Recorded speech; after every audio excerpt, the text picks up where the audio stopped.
اعوذ باللہ من الشیطان الرجیم بسم اللہ الرحمن الرحیم۔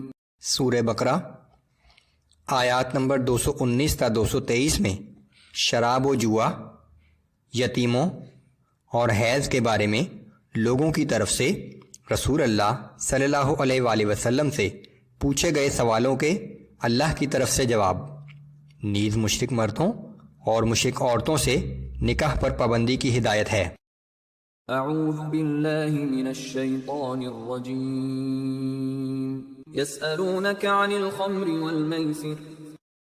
اے نبی صلی اللہ علیہ وآلہ وسلم، لوگ آپ سے شراب اور جوئے کا حکم دریافت کرتے ہیں۔ قل فیہما اثم کبیر ومنافع للناس واثمہما اکبر من نفعہما۔ آپ فرما دیجئے کہ ان دونوں میں بڑا گناہ ہے اور لوگوں کے لیے کچھ دنیاوی فائدے بھی ہیں، مگر ان دونوں کا گناہ ان کے فائدے سے بہت زیادہ ہے۔ شراب اور جوئے کی حرمت 3 مرحلوں میں نازل کی گئی۔ پہلے مرحلے میں تنبیہ کی گئی، دوسرے مرحلے میں نشے کی حالت میں نماز پڑھنے پر پابندی لگائی گئی، اور تیسرے مرحلے میں مکمل پابندی لگا دی گئی۔ یہ پہلے مرحلے کی آیت ہے جہاں یہ تنبیہ کر دی گئی ہے کہ ان کا گناہ ان کے فائدے سے بہت زیادہ ہے۔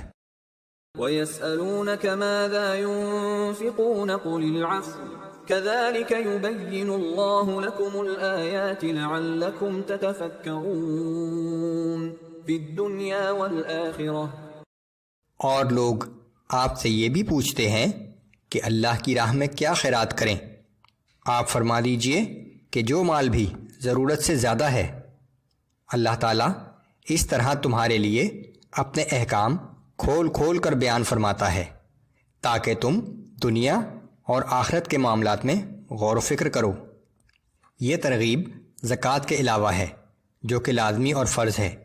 حقیقت یہ ہے کہ مال و دولت اللہ ہی کی جانب سے عطا کیا جاتا ہے اور اس کا مقصد امتحان ہے۔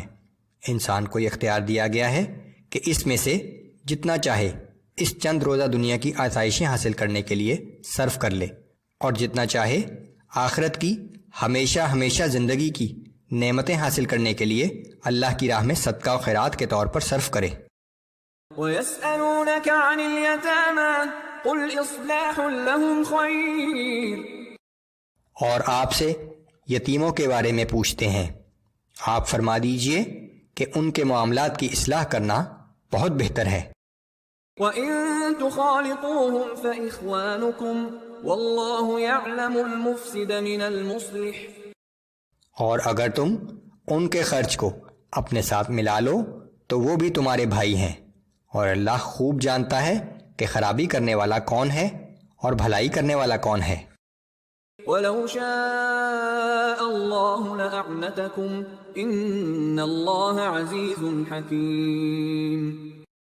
اور اگر اللہ چاہتا تو تمہیں مشقت میں ڈال دیتا، بے شک اللہ تعالیٰ کو ہر بات پر غلبہ حاصل ہے اور ہر بات کی حکمت معلوم ہے۔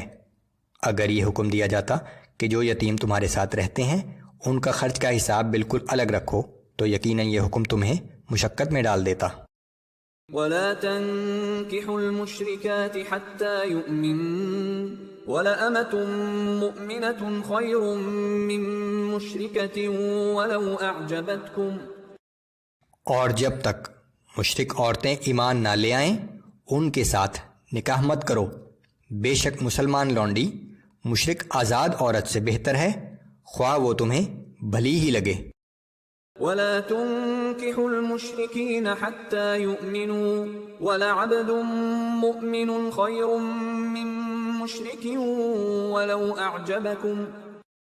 اور مسلمان عورتوں کا مشرک مردوں سے بھی نکاح نہ کرو جب تک وہ ایمان نہ لے آئیں، اور یقیناً مومن غلام بہتر ہے مشرک مرد سے، خواہ وہ تمہیں بھلا ہی لگے۔ اولئک یدعون الی النار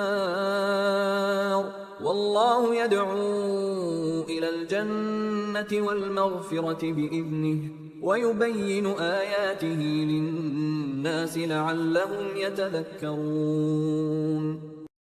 یہ مشرک مرد اور مشرک عورتیں تمہیں جہنم کی طرف بلاتے ہیں، اور اللہ اپنے حکم سے جنت اور مغفرت کی طرف بلاتا ہے، اور اللہ لوگوں کے لیے اس غرض سے اپنے احکام کھول کھول کر بیان فرماتا ہے تاکہ وہ نصیحت حاصل کریں۔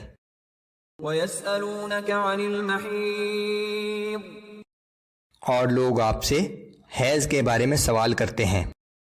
قُلْ هُوَ أَذًى فَاعْتَزِلُوا النِّسَاءَ فِي الْمَحِيضِ وَلَا تَقْرَبُوهُنَّ حَتَّى يَطْهُرْنَ فَإِذَا تَطَهَّرْنَ فَأْتُوهُنَّ مِنْ حَيْثُ أَمَرَكُمُ اللَّهُ۔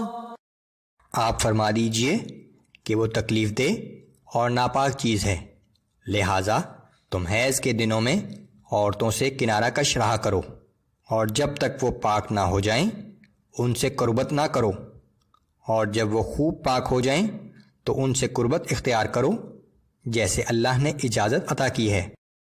ان اللہ يحب التوابین ويحب المتطہرین، بے شک اللہ توبہ کرنے والوں سے محبت فرماتا ہے اور خوب پاکیزگی اختیار کرنے والوں سے محبت فرماتا ہے۔ نساؤکم حرث لکم فأتوا حرثکم انا شئتم وقدموا لانفسکم، تمہاری عورتیں تمہاری کھیتیاں ہیں، پس تم اپنی کھیتیوں میں اللہ کی عطا کی ہوئی فطرت کے مطابق جیسے چاہو آؤ، اور اپنی اگلی نسل کے مستقبل کی فکر کرو۔ واتقوا اللہ واعلموا انکم ملاقوہ وبشر المؤمنین، اور اللہ سے ڈرتے رہو اور اچھی طرح جان لو کہ تم اس کے حضور پیش ہونے والے ہو، اور اے نبی صلی اللہ علیہ وآلہ وسلم آپ ایمان والوں کو خوشخبری سنا دیجئے۔